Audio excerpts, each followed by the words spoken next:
धन्यवाद बच्चों। आज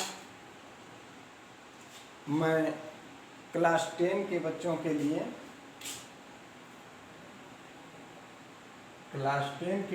लिए लेकर आया हूँ हिंदी पाठ्य पुस्तक पद्य भाग से नागार्जुन द्वारा रचित फसल।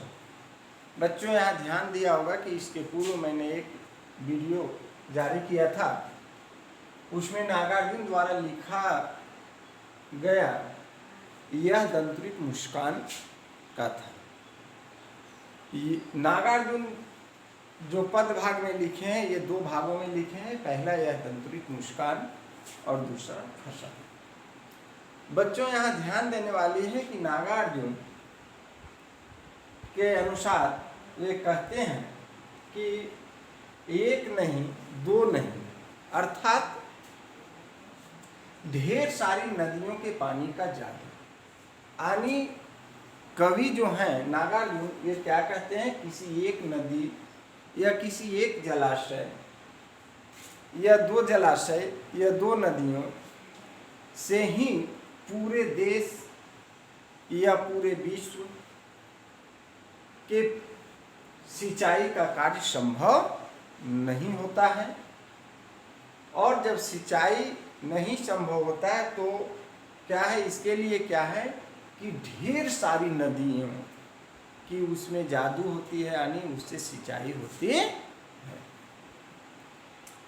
आगे कहते हैं ठीक उसी तरह, यानी क्या है कि जिस प्रकार से एक या दो जलाशय पूरे विश्व को सिंचित नहीं कर सकता है, अथवा विश्व को न लेकर जाए, हम केवल अपने भारतवर्ष को लें तो भारतवर्ष में भी किसी एक या दो जलाशय से संपूर्ण पृथ्वी को या फसलीय क्षेत्र को सिंचित नहीं किया जा सकता है।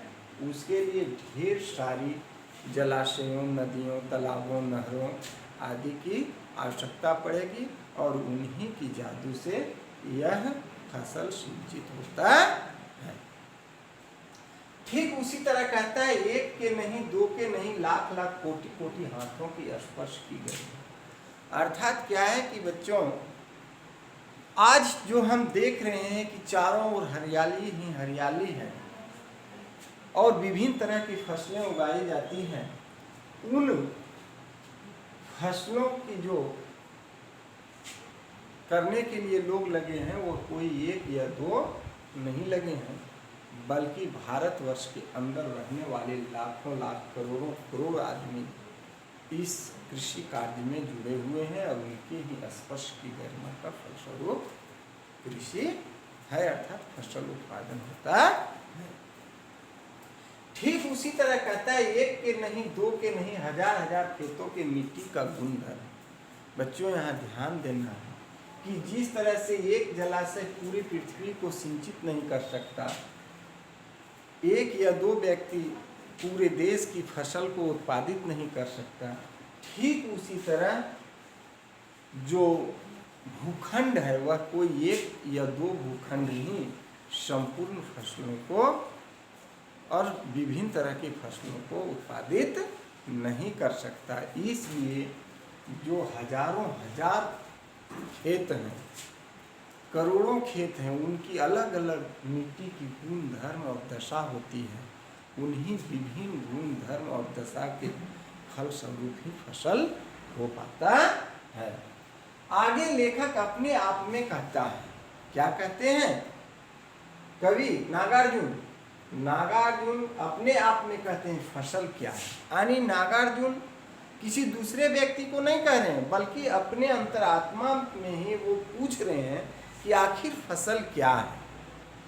और पुनः उनकी आत्मा से जो एक भावना व्यक्त होता है, वह भावना में कहता है कि फसल और तो कुछ नहीं है, वह नदियों के पानी की जादू है। वह यानी कवि नागार्जुन जो अपने आप में प्रश्न किए थे फसल क्या है, उसके अंतरात्मा से जो उद्गार निकला, उन उद्गार के फलस्वरूप वो क्या कहना चाहते हैं कि फसल कुछ नहीं है, क्या है कि विभिन्न नदियों द्वारा सिंचित भूमि का फल स्वरूप जो फसल उत्पादित होता है वही फसल है, क्योंकि किसी एक नदी से सिंचाई संभव नहीं है, इसलिए फसल को सिंचित करने के लिए विभिन्न प्रकार के और विभिन्न क्षेत्रों की जलाशयों की आवश्यकता पड़ती है और उसी के जादू से यह फसल उत्पादित हो पाता है। आगे कहते हैं हाथों की स्पर्श की महिमा भूरी काली, आगे बढ़ जा रहे हैं यही है। हाथों की स्पर्श की महिमा अर्थात क्या है कि हमारे देश में हजारों हजार करोड़ों करोड़ श्रमिक मजदूर किसान कृषि कार्य में लगे हुए हैं और वे जो अपनी मेहनत परिश्रम करते हैं और उन्हीं मेहनत और परिश्रम के बल पर ही यह फसल उत्पादित होता है। आगे कहते हैं भूरी काली संदीली मिट्टी का गुण धर्म है, यानी क्या कहते हैं कि फसल केवल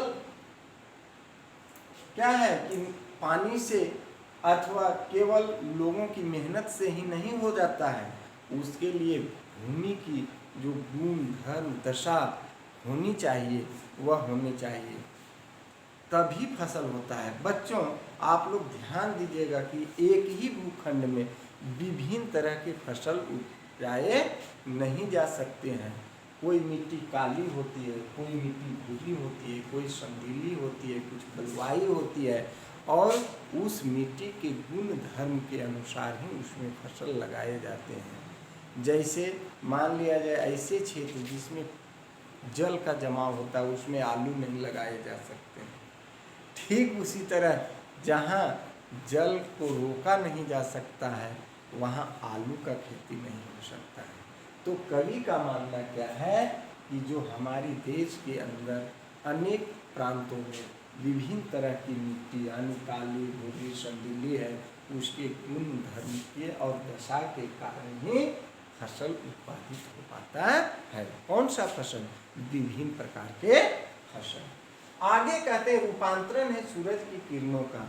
बच्चों यहाँ ध्यान देना है कि फसल भी विभिन्न मौसम में विभिन्न तरह के उपजाए जाते हैं। जब तक सूर्य की प्रकाश बीज पर नहीं पड़ेगा, उसमें गर्माहट नहीं आएगी, तब तक वह अंकुरित नहीं होगा। अंकुरित होने के बाद जब छोटा पौधा है तो वह अपना भोजन पृथ्वी से खनिज लवण और जल सोखता है, लेकिन वह सूर्य की प्रकाश में ही अपना भोजन बनाता है। इसलिए फसल के लिए क्या है कि ये सूरज की किरण ही बीज को रूपांतरित करता है। आगे कहता है सिमटा हुआ संकोच है हवा की छिड़कन, और इन सभी चीज़ें के हो जाने के बाद फसल के लिए जो चाहिए वह है हवा। हवा की उपस्थिति में ही कोई भी विकास संभव है। अगर हवा की उपस्थिति नहीं हो तो कोई भी जीव जंतु, वह मानव हो, पादप हो या जंतु हो, उसके लिए जरूरी है। तो कुल मिलाकर के इसे दो भागों में है बनाया गया है और इसे यह समझना है कि फसल कुछ नहीं है। फसल जो है वह क्या है कि विभिन्न नदियों की जादू है। आगे है कि विभिन्न हाथों की स्पर्श की महिमा है। आगे है कि काली भूरी और संदीली मिट्टी के गुण धर्म है और सूरज की किरणों का रूपांतरण है और हवा की छिड़कनी के सम्मिलित रूप से ही एक उत्तम फसल उत्पादित हो पाता है। बच्चों यहाँ ये ध्यान देना है, इसके कवि के कहने के अनुसार मनुष्य अगर सफलता पाती है, मनुष्य जो सफलता पाते हैं, इसके माध्यम से वो कहना चाहते हैं कि मनुष्य किसी एक व्यक्ति या स्वयं के बल पर सफल नहीं होता। उसे सफल होने के लिए समाज के विभिन्न प्रकार के लोग उसके सहयोगी होते हैं, सहयोगकर्ता होते हैं और उन सहयोग के बल पर ही कोई व्यक्ति प्रसिद्धि को प्राप्त करता है और उच्च पद को प्राप्त करता है। यानी कि कोई भी व्यक्ति अकेले कुछ नहीं कर सकता, एक या दो व्यक्ति नहीं कर सकता। समाज के विभिन्न तरह के लोग के सहयोग के बल पर ही वह विभिन्न तरह के कार्य को संपादित करके आगे बढ़ सकता है। धन्यवाद बच्चों, आप लोगों के पास किताब है ही। अब इस वीडियो के माध्यम से किताब के सारे प्रश्न को आप बना लें, और प्रश्न बना करके बच्चे, हमें पूरा ध्यान है कि अभी तुम लोग बहुत हिंदी में कम सेंड कर रहे हो, बनाए हुए प्रश्न को अवश्य सेंड करें। धन्यवाद।